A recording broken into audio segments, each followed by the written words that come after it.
Hello everybody and welcome to today's Synthase DOE Masterclass, Quality by Design for Discovery in Life Science R&D. I'm Jessica Stonish from the Synthase team and I will be your host today. This webinar is the latest in our series on DOE. Again, the rest of our masterclass recordings are available on our website and the link is in the chat if you want to check them out. If you've attended a webinar of ours in the past, welcome back. And if you're joining us for the first time, we're very excited to have you.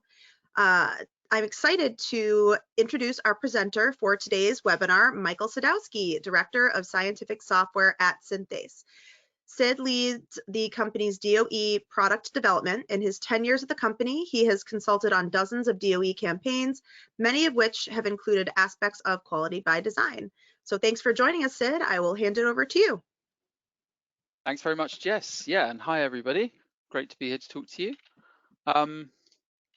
So today I'm going to be talking to you about QBD, which I think is a bit of a subject which can be a bit misunderstood and often thought of as something that only really applies like at late stages of pharmaceutical development or as something that's very complicated and jargon heavy. And while there's some truth in those ideas, what I really want to convince you is that what actually lies behind the QBD is actually a very fundamentally simple and powerful idea, and one which applies whenever you're doing any kind of optimization.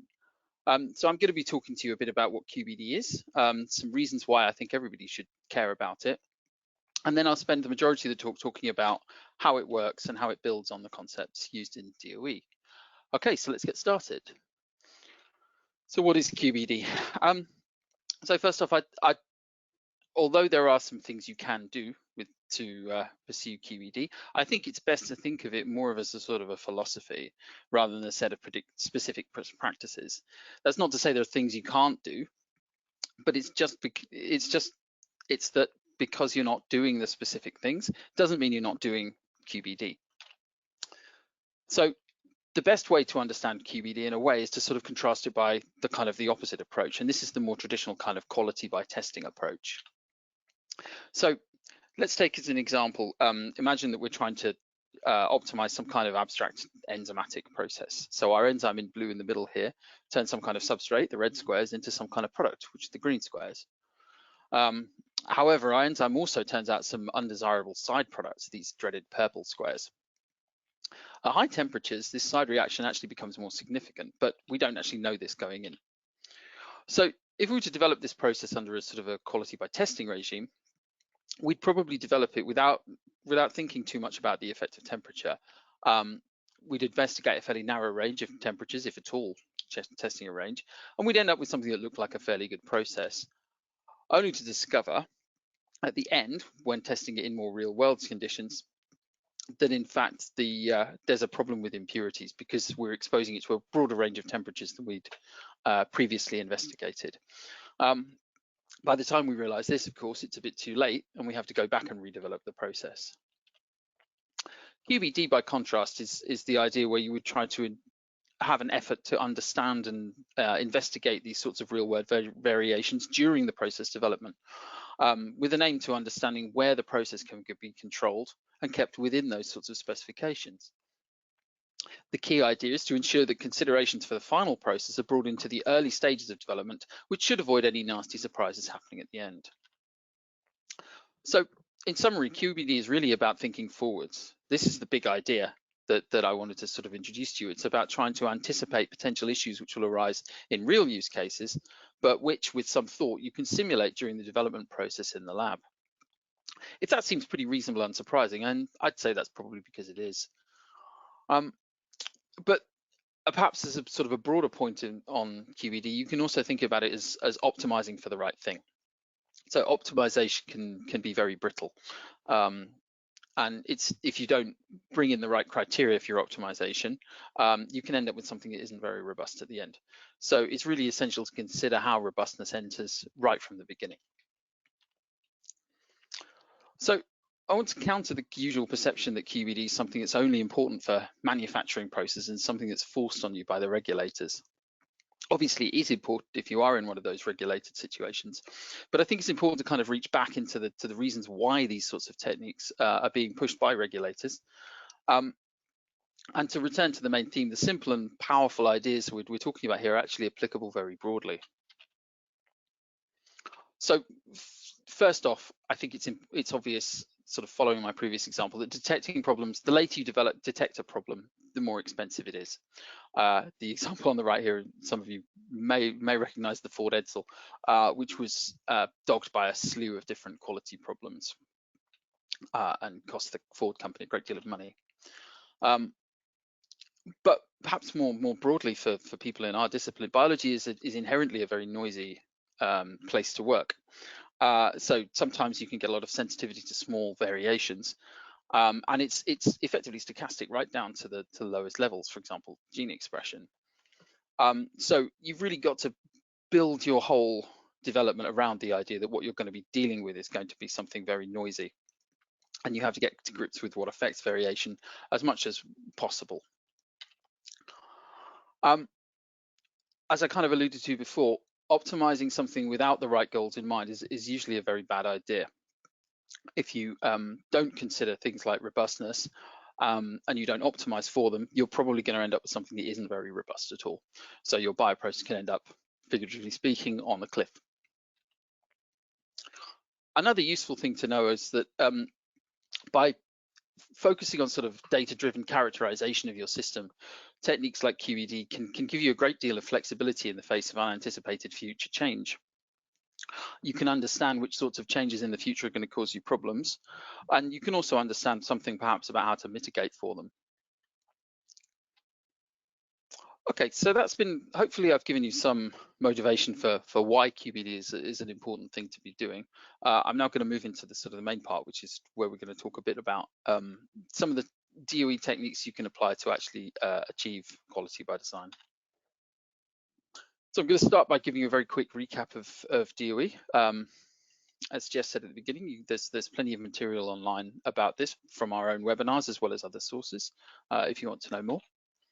So from a very high level, 30,000 kind of foot view of DOE, essentially what we have is a system of interest, which we're going to perturb with a bunch of different, by changing a bunch of experimental inputs, which in DOE terms we call factors. And we're going to investigate how they change the system by measuring a number of experimental outputs, which we call responses. The experimental design comes in as specifying a large set of changes that you might make to these factors, which effectively you think of as sort of investigating in parallel. Having measured your responses, you then use these to build some sort of model, which you can then use for a variety of purposes. So if your goal is simply to understand your system, you might be done at this point. You might have your model and that's sufficient for your purposes. But it's also common to want to actually make your system behave in a particular way. And so this is the purview of something like an optimization, in which you would apply a bunch of optimization criteria to your model and hopefully come out with some sort of optimal conditions at the end. Okay, so now we're more familiar with DOE again. How do we move from doing sort of DOE type optimization into QBD? So first off, I wanted to sort of cover off one thing which I think is actually a bit of a barrier to people adopting QBD, and that's a lot of the terminology you encounter. As a discipline, QBD seems to absolutely love acronyms. So I want to start by sort of stepping through some of the early stages of a DOE or QED process and mapping out how the different terms you'll encounter relate to what are hopefully more familiar DOE terms. So for any experiment, you obviously want to start by being clear about the question you're trying to answer. And in DOE terms, this is essentially about defining the goals and objectives. For example, maximizing your process yield or an assay window or something like that. QED takes this a stage further and defines a concept called the target profile, either perhaps a quality target product profile or an analytical target profile for an analytical process. So in terms of our system from before, if we were just purely applying a normal kind of DOE process to it, we might frame this as saying we want to maximize the amount of green squares while minimizing the amount of purple squares we get. In QBD terms, we'd essentially be saying the same sort of thing, but typically we would also be a bit more precise about it. We'd actually start thinking about the limits we'd want to impose. We need at least so much of our green perhaps and can tolerate only so much of the purple. These are examples of what we would call specification limits. So in this case, we would have a lower limit on the green and an upper limit on the purple. Of course, you could have an upper and a lower limit on anything you want, but it just makes sense for this simple example to frame it this way. Having worked out what the limits are we need to stay in for our process to produce something that's good quality, we've effectively defined this target profile. In real cases, of course, these can get extremely complicated, but the basic idea is the same as we're seeing here. The next important question is, of course, how we're going to make measurements to understand how our system is behaving. For DOE, these are our responses, but in QBD terms, we also talk about such things as critical quality attributes.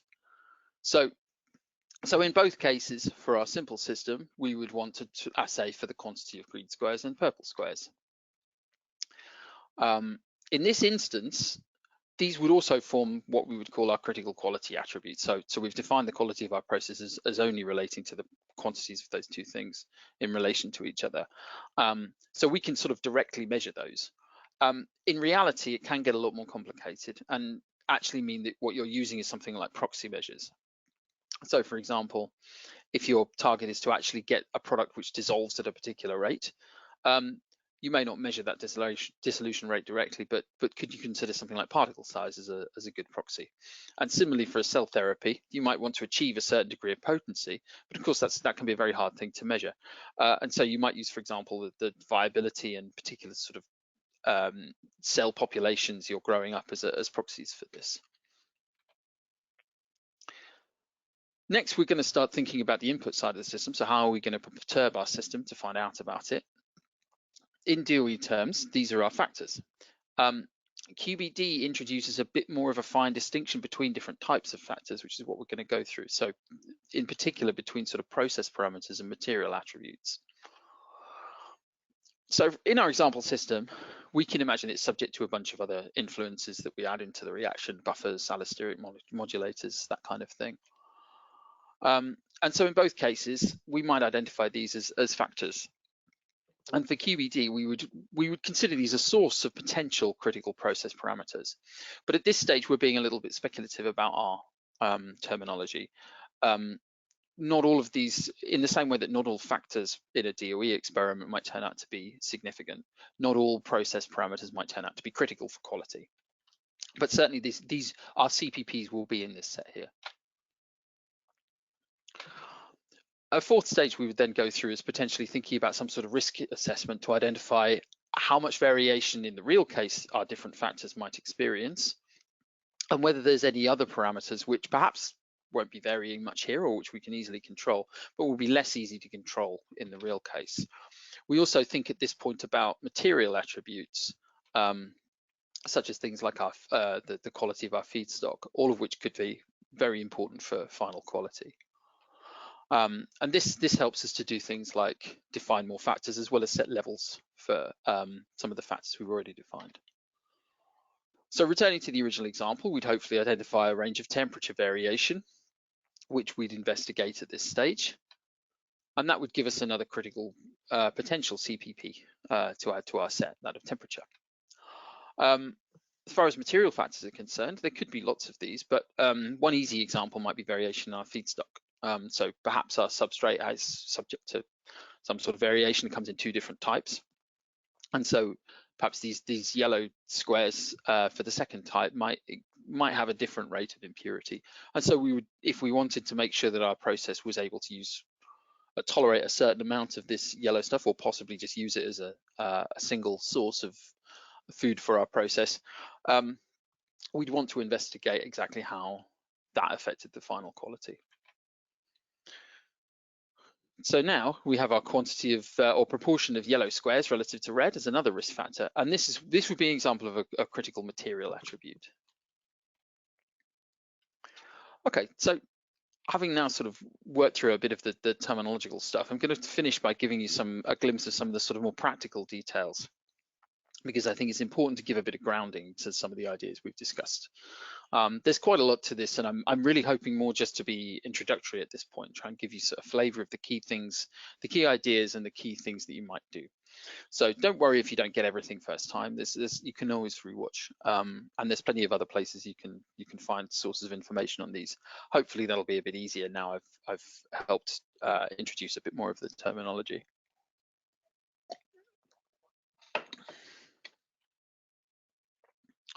So the first thing to think about in relation to doing DOE for quality purposes is that QBD sort of introduces these new kinds of factors. You might recognize this slide if you followed any of our previous webinars, where we described a few different kinds of factors, including experimental factors, nuisance factors, and control factors.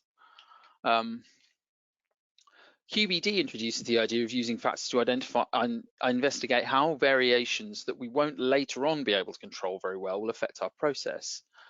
The idea being, hopefully, we have a lot more control over them when we're operating at the development stage. By investigating these while you're developing the product or process in the first place, where you can control them, you can develop an understanding of what potential issues you'll encounter and how to mitigate them.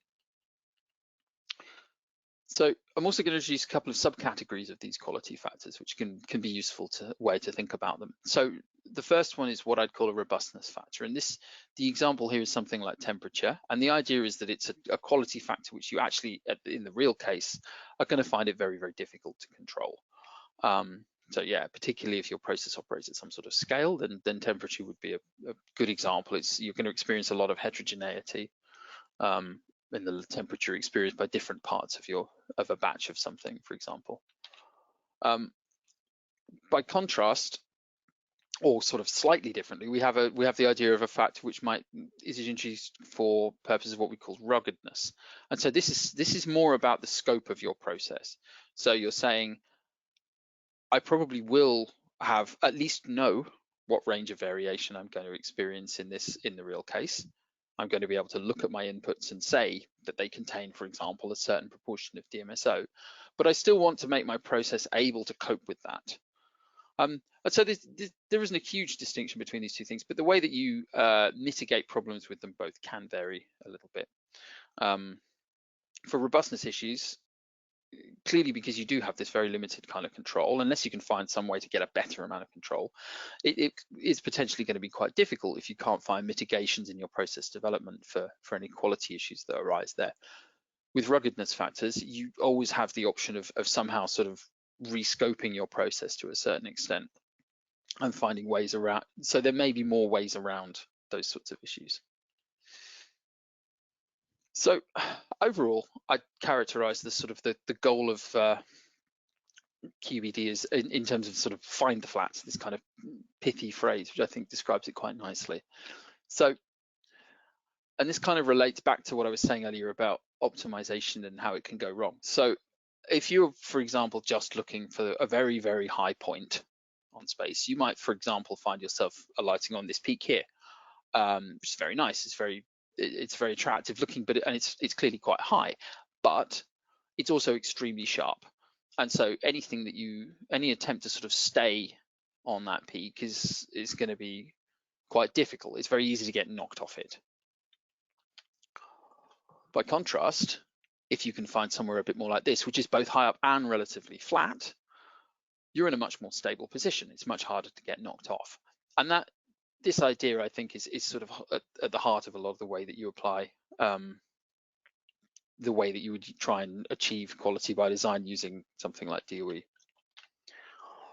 So to take one example, a few years ago, we did some process development with an industrial partner looking to develop a sort of expression platform. And using DOE to do this, we encountered a situation where we found an interaction between 4 different factors that allowed us to get a decent amount of process control and achieve some robustness in relation to temperature. So what you can see on the right here is an interaction plot, which shows the relationship between 4 things. So 2 of them are to do with the genetic payload, which was being expressed in our expression platform, and 2 of them were essentially process conditions. So and the key point I'm not going to go through the whole figure, but the key point to note is that the highest yield you can achieve which was using a long harvest time, a relatively low expression temperature, a strong RBS, and a particular codon optimization strategy, was pretty good, but it was in a place where there was quite a steep slope in relation to temperature. So depending on how much control you have over temperature, you might actually experience a substantial amount of variation were you to choose this set of particular conditions. By contrast, it's possible to find another point which was 90% as good and yet considerably less sensitive to temperature. The slope, as you can see, of that red line is much flatter than the one below. And the difference here was simply between choosing one codon optimization strategy versus the other. And so by choosing a particular strategy, you were able to sort of mitigate some of the effect that temperature would have on your ultimate yield.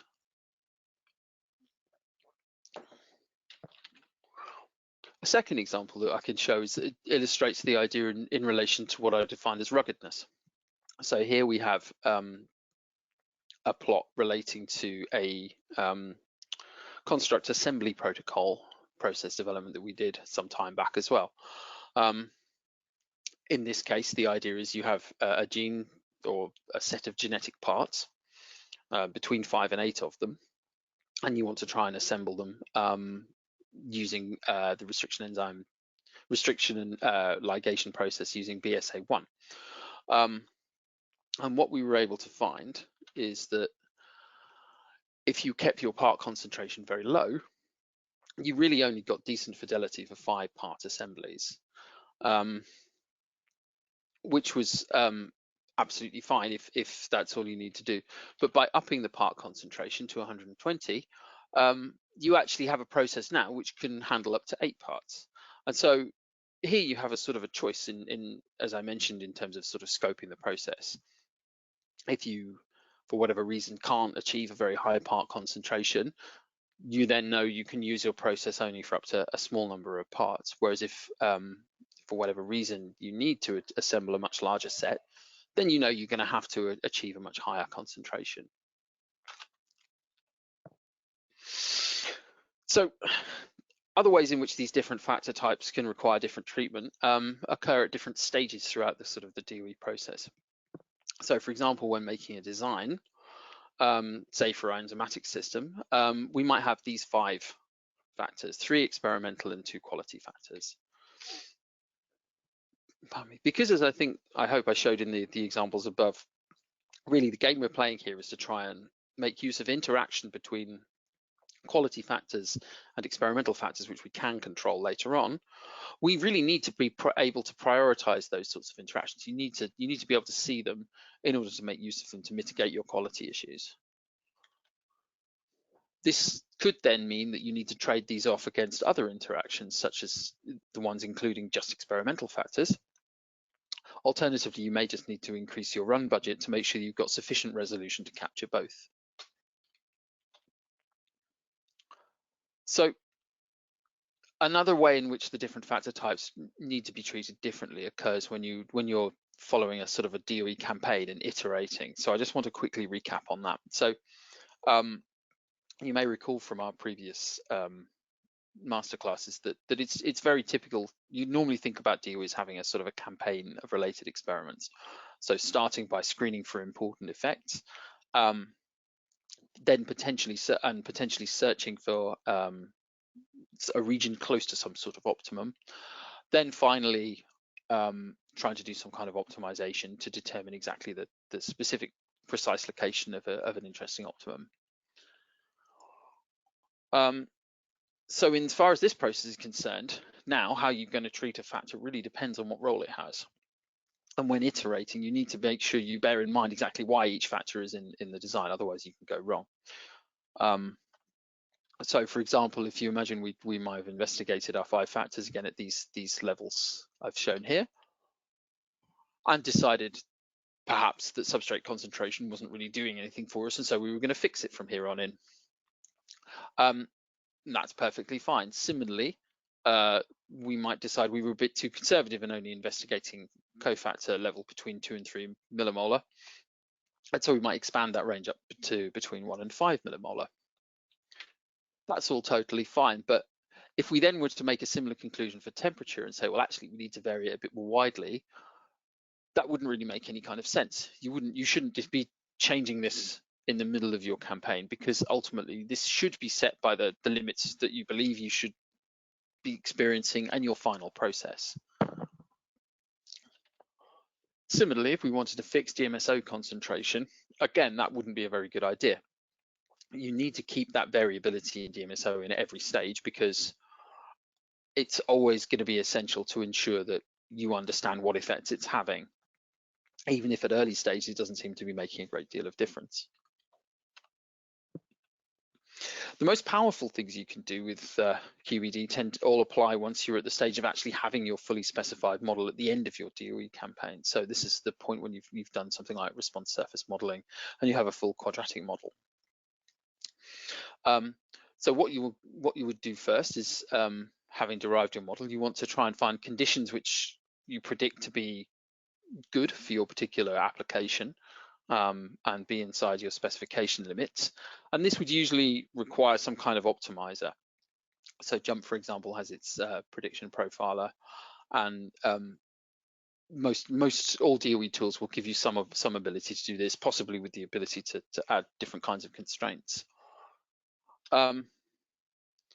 Once you've done this, you can then do some really fun things. So, for example,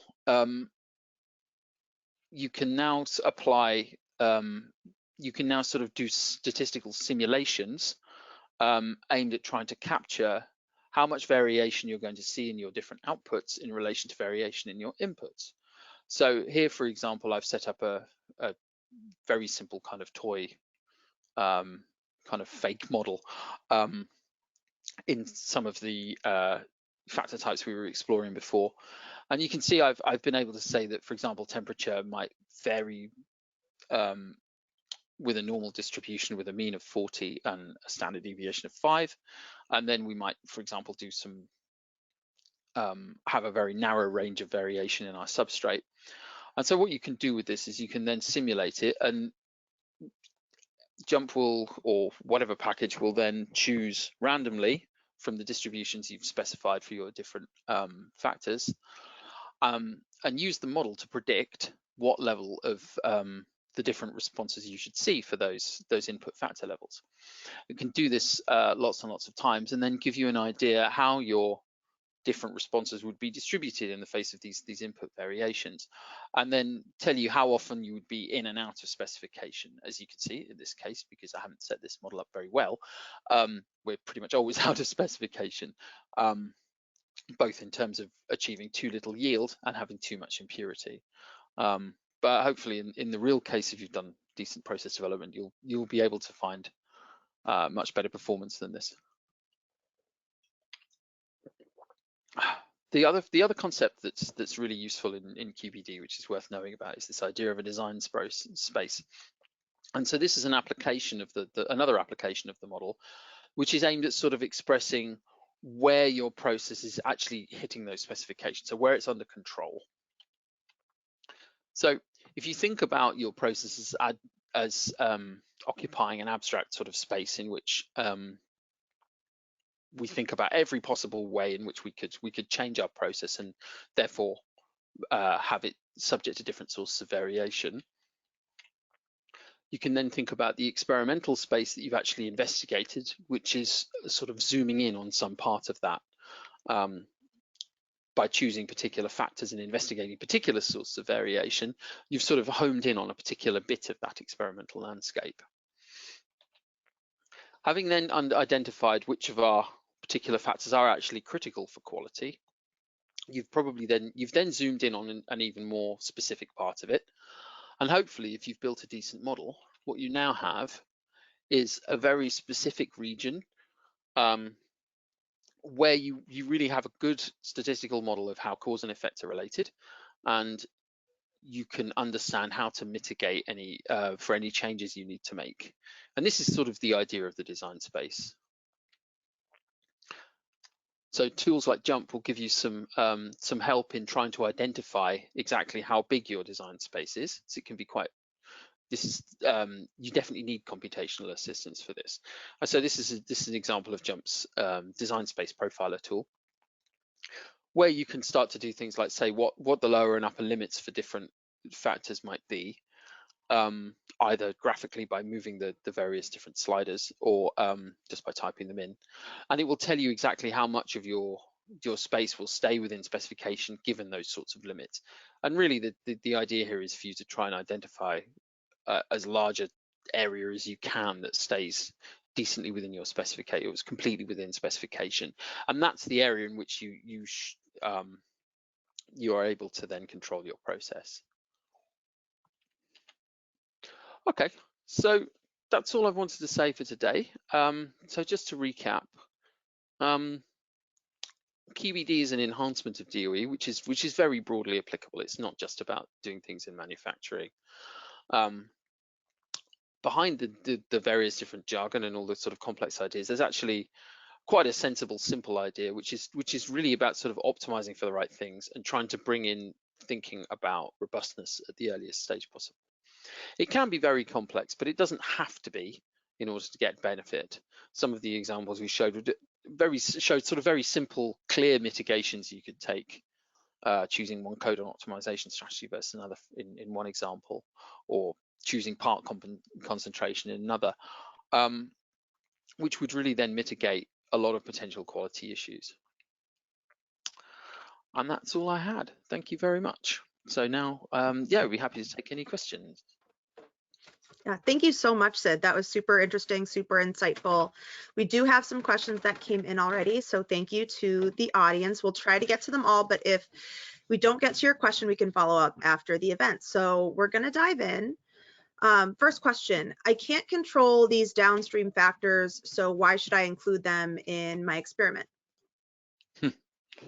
Yeah, that's an interesting one. I've heard that from a variety of different sources. I mean, I think it's important to understand that it's usually possible to have a lot more control at the lab scale than it is later on.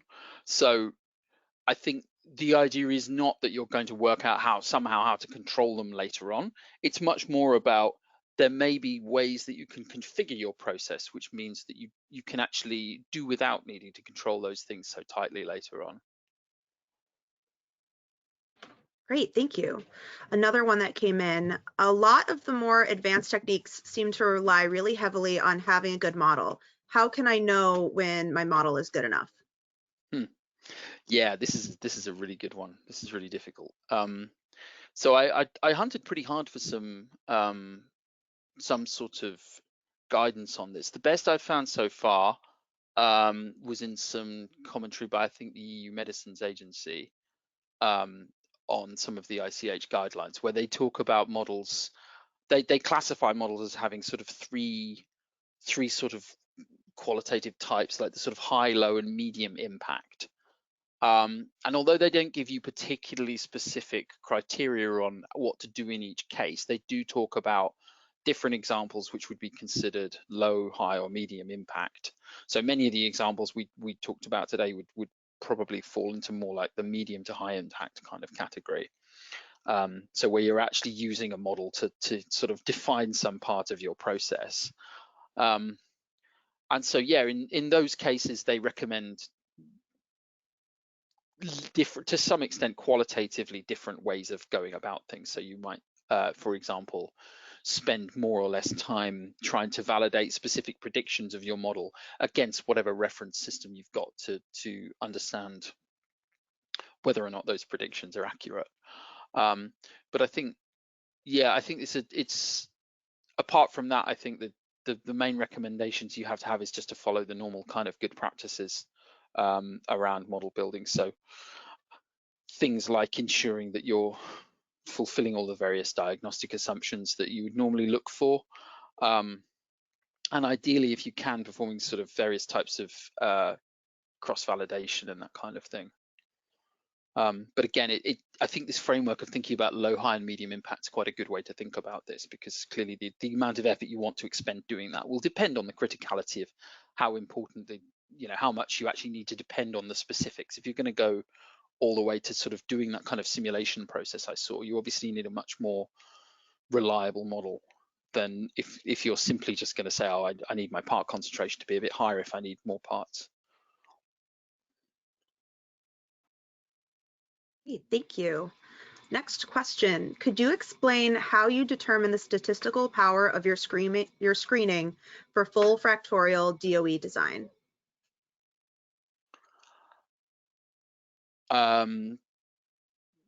Yes, that seems a little bit out of left field for a QED kind of question. So typically the power of any kind of design will depend to a certain extent on mainly on its run number, and obviously it's a function of the specific points you've chosen. So for something like a full factorial, you are going to be in fully orthogonal territory, so you're not, it's not like some kind of an optimal design where your power is being compromised by correlations with other factors. So principally, it's just purely going to be about run number in that instance, just for an intuitive kind of picture. The actual specifics come down to, I think, estimating the overlap between two non-central t distributions, if I remember rightly. But I mean, typically, yeah, this is the kind of thing that you would go through with your statistics software. I hope that's kind of useful. I'm not quite clear what the exact kind of motivation of the question was. If you want to ask a follow-up and maybe clarify, that might be helpful. Yeah, so yeah, we can have you can drop any follow-ups in the Q&A as well. Next question. In the meantime, do you have any sense of how much people are using QBD for bioassays? There is definitely increasing interest in chemical assays and physical characterization in pharma, but still fairly niche. Interesting. Yeah, I have only anecdotal experience of having talked to a few people on that. I feel like, I think that the characterization I started with at the beginning, that QBD is really thought of mostly by kind of late, as applying at later stages, tends to hold good. So amongst the sort of assay people I've spoken to, it's not necessarily something that people do routinely. I can't speak to the difference between bio versus chemical assays, those sort of cell-based versus biochemical assays, though. I've not really talked to enough people there. All right, we had someone comment, it sounds like scoping design, and asked what's the best approach. Then they gave an example, how big a first window versus space scoping, when does it break versus how flat is my flat? Is this an analog of an MEP exercise, or is it just about finding steepness on inflection points and getting to a maximum that's satisfactorily flat?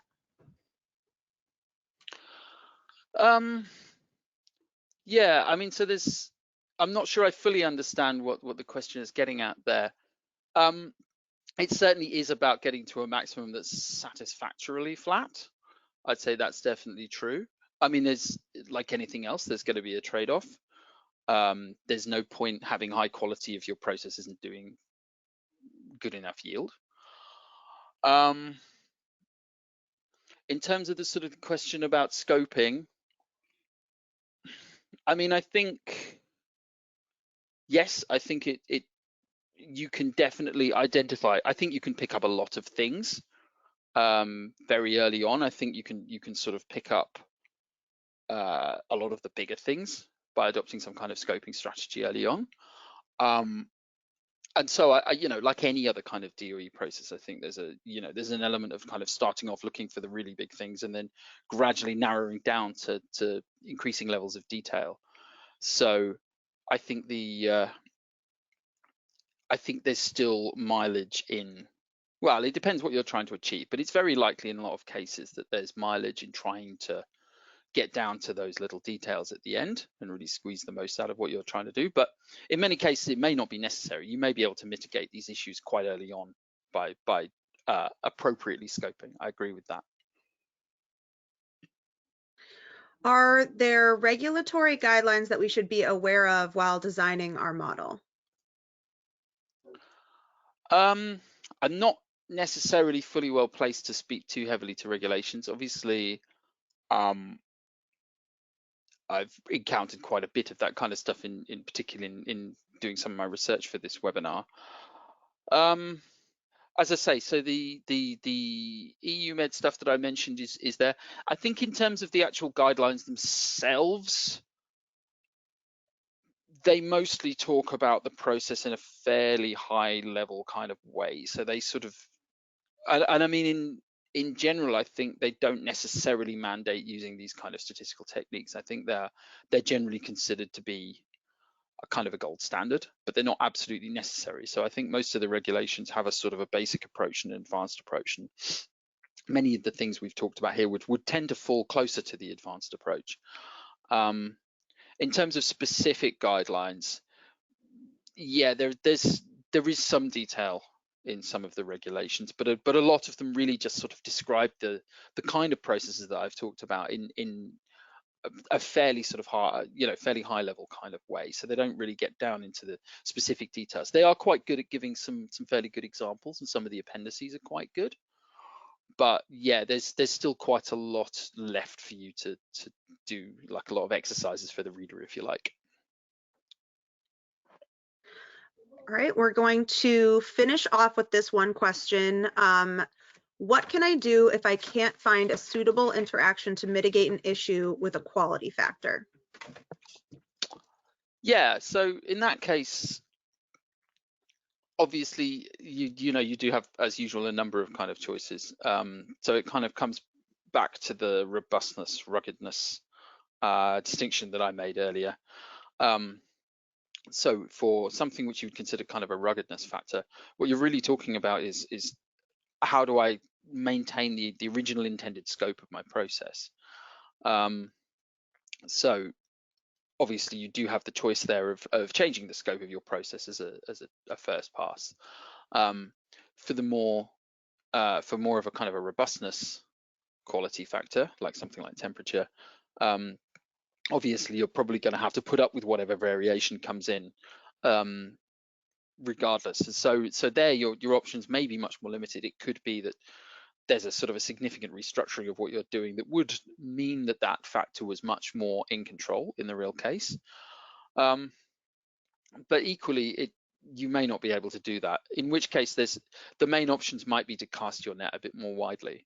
But yeah, not every process is going to be completely soluble by these sorts of techniques. So but really, yeah, I think going back, you may have to go back and investigate a few more factors to try and understand what you can do there. Great, thank you so much, Sid.